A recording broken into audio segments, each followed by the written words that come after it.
Está presentando un nuevo libro dentro de su amplísima cadena de libros sobre los cuales vamos a estar hablando, en particular. Lo vamos a saludar. Miguel, buenos días, ¿cómo te va? ¿Cómo te va? Bien, bien. Bueno, el libro que acaba de salir se llama Episodios Históricos. Es un poco, le copié el título a Benito Pérez Galdós, ¿viste? Episodios nacionales, y yo, como esto es más cortito, le puse episodios históricos. ¿Y qué? De temas relacionados con La Rioja, con Salta, con Córdoba y con Buenos Aires. Es decir, no lo he reducido estos episodios al ámbito riojano, porque en realidad esto surge a partir de búsquedas en archivos, de libros, por ejemplo, un libro que realmente, si bien no respeta, digamos, la verdad histórica en muchos aspectos, pero es quizá uno de los historiadores más simpáticos y más, diría, más con mejor humor que ha escrito en Argentina, que es Vicente Fidel López, un tipo que de enorme cantidad de cosas, porque él más bien hizo en su época lo que ahora ha tomado tanta vigencia, como es la historia oral. Él escribía en base a lo que le recordaba su padre, o lo que era, los personajes que era. Y entonces terminó haciendo una historia que en parte, esa idea de que la historia para mí no debe ser una historia pesada, aburrida, llena de datos al cohete, sino cosas como una, digamos, ir hacia el pasado con un ánimo, con bonomía, si se quiere, con tolerancia, con muchas cosas que uno se pone a juzgar desde ahora hacia el pasado, a veces con mucha intolerancia, como si en su momento los que actuaron en la historia no estuvieran tan equivocados o tan acertados como hoy, ¿viste? No hay humor en la historia, mejor dicho, en los escritos de la historia argentina. Muy poquito. Fíjate que yo hace un tiempo leí ese libro tan ameno que se vuelve a escribir Eduardo Galeano, que él le decía que en la historia, en la Biblia, no hay una sola risa, cosa que me puse a meditar sobre ese tema. Y en nuestra historia argentina, y en general en mucha de la historia de América y así, no es común el encontrarse con historiadores que han hecho de la escritura amable, de la escritura graciosa, de traer anécdotas. No es una cosa muy común. Uno puede, por ejemplo, además de a Vicente Fidel López, citarte a otros autores como podrían ser así en el pasado muy lejano, sino, digamos, de cierta contemporaneidad, como fue Jauretche, dentro de sus limitaciones, porque Jauretche, más que nada, además de ser tenía una buena base historiográfica, pero él era más bien ensayista. Pero después hay otros historiadores, como podría ser para mí Pepe Rosas, ¿no? En su historia argentina, que escribe con mucha amenidad. Es decir, no hace falta estar siempre como empacado, juzgando como si se fuera una suerte de pequeño dios. No almidonado, digamos. ¿Cómo? No almidonado. Claro, y avinagrado, además, ¿viste? Porque siempre hablan o escriben con mala leche, como diciendo, este es un defenestrado, este fue una porquería, y van jugando a todo el mundo. Y no es así la cosa. Y otro historiador que abundoso también, y que se metió en 1000 temas, y que fue muy ameno, fue Félix Luna, que también hizo, digamos, de la divulgación de la historia, uno de los principales aportes que se han hecho en el país, con sus revistas, con sus canciones, unas canciones muy bonitas, con sus versos, con sus cuentos, y con esa divulgación enorme que hizo de la historia por la televisión. Y además, algo bastante curioso que me hacía acordar a José Martí, cuando él se dedica a escribir historia para los chicos. Una cosa bastante simpática, si se quiere, ¿no? Sí, presentar la historia para que se conozca desde otro punto de vista.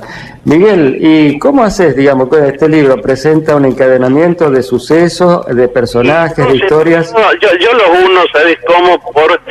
Un poco por la, digamos, por la cronología, no estoy hablando de la época colonial, sino y empiezo con una cosa que siempre me llamó la atención leyendo quizás la recopilación documental más interesante que se ha hecho en los últimos años próceres argentino, que es el Güemes Documentado, que es una enorme colección de 12 tomos llena de anécdotas y de cosas muy contextualizadas, es decir, no te ponen el documento frío como en otro, es decir, no ha sido el archivero típico. El archivero típico te pone documento número tanto, dimensiones tanto, buen estado de conservación, toda una sarta de detalles que en realidad no interesan mucho para la historia, ¿viste? Claro. Es decir, papel amarillento, comido un poco por las curvas, o qué sé yo, toda esa pavada que dicen los archiveros sin dejar de reconocer el enorme valor que tienen en esto de la historia. Pero además, ellos, en esta gente que ha hecho la recopilación, que han sido descendientes de Güemes, se han puesto a ver, digamos, la documentación, pero desde distintos puntos de vista.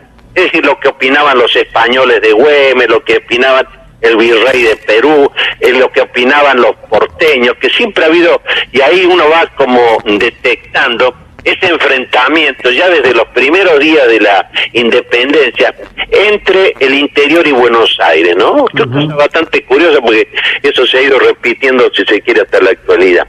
Pero lo interesante es que ahí te van poniendo cosas de, digamos, con una, yo diría, un interés o una simpleza y algo muy, muy interesante. Te van poniendo episodios bien curiosos a lo largo de la historia.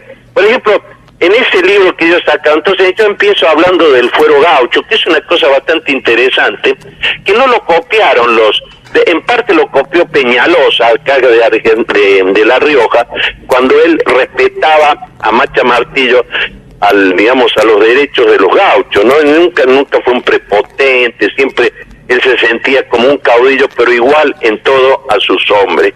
Y eso entonces da otra imagen del caudillo, ¿no? Y eso lo sacó o lo aplicó a rajatabla Güemes en su lucha allá en el norte, porque él respetaba mucho, incluso hay referencia de que él hablaba como en una especie de lenguaje críptico con sus gauchos, ¿no? Porque si bien él pertenecía a una clase alta, lo que sea, pero él era un gaucho más.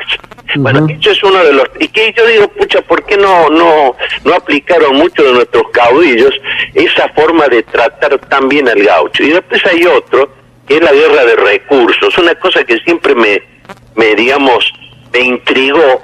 ¿Por qué los caudillos como el mismo Facundo, Varela o Ramírez o tantos otros de la época, o el mismo Peñalosa, no pelearon siguiendo ese ejemplo de la guerra de recursos, que era la solución más barata, si se quiere, y más eficaz para destrozar al enemigo sin necesidad de destruir sus propias fuerzas y tampoco sin necesidad de ir a batallas campales?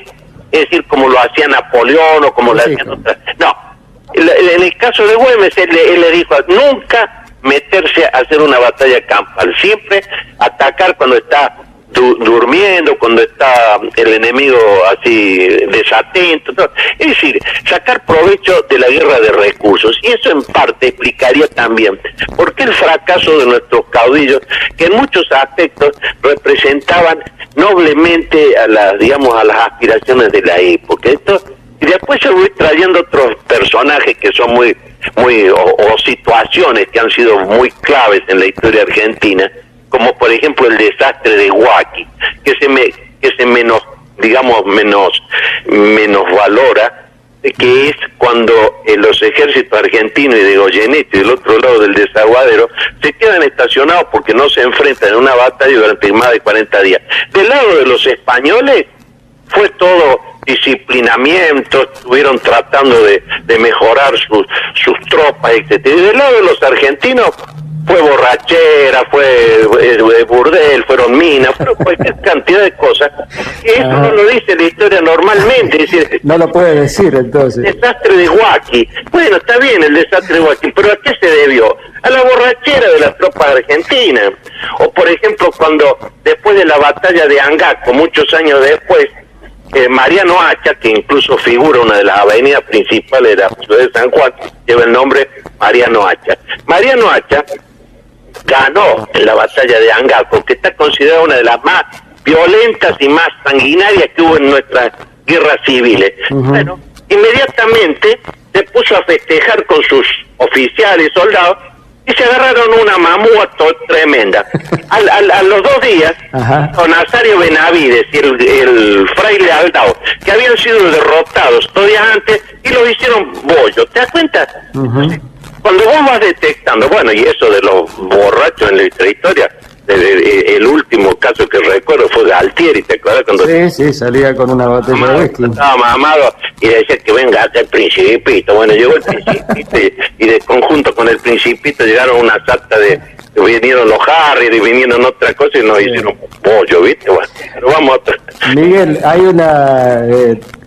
quiero detenerme en una cuestión para la gente de Santa Fe que seguramente va a tener la curiosidad, aparte, bueno, ya te conocen. Contame un poquito de tu vida mientras te pregunto algo más. ¿Vos sos de La Rioja o de dónde sos? No, yo nací yo nací muy chiquito. Yo nací en Buenos Aires, pero a los pocos meses mis padres viajaron, fueron a vivir a Córdoba, donde ellos tenían una casa, bueno, y ahí yo soy un cordobés, pero vine acá hace 30 y pico de años porque me he casado, sigo viviendo con él, con una riojana que es cultora y todo. Bueno, mira, vive La Rioja. Y hice algo así, al contrario de lo que hacen muchos del interior, que se van a Buenos Aires o a Rosario, qué sé yo. Yo me vine para el interior porque es mucho más tranquilo. Acá nadie te asalta, vos dejar la puerta abierta, y a no ser que alguno digamos, quiera hacerte una broma, te la deja abierta, pero es otro sistema, es una vida mucho más tranquila, y vos podés producir mucho más, y leer mucho más, y hacer mucho más, y tener muchos amigos con los cuales, como decía, nuestras deliberaciones académicas con el grupo de historiadores que hemos organizado, como 5 congresos de historia provinciales, 2 congresos nacionales, participamos en todas las cosas, lo hacemos deliberando detrás de un buen vino Cabernet y junto en un hermoso asado. Es decir, esas son nuestras reuniones académicas que son, yo creo, bastante exitosas. Bueno, y